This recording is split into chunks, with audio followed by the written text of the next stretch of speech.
आज हम बात करेंगे ये टाटा पंच की 3 सिलेंडर कार, जिसमें ये आप इंजन चालू करने पे ऐसी आवाज़ें आ रही है। आप देख सकते हैं कि ये टाटा पंच की 3 सिलेंडर कार है।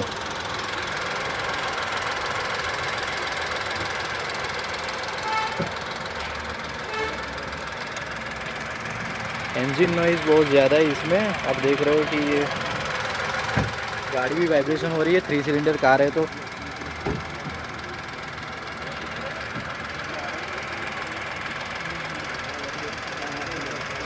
और यहाँ पे भी उड़ दिया है।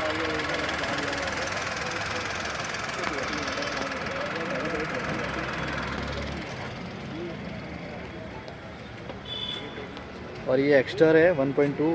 इसमें भी आप देख रहे हो कि हम इंजन स्टार्ट करेंगे अभी तो ये नॉइज़ कैंसलेशन है, साउंड आवाज़ भी नहीं आ रही इंजन की।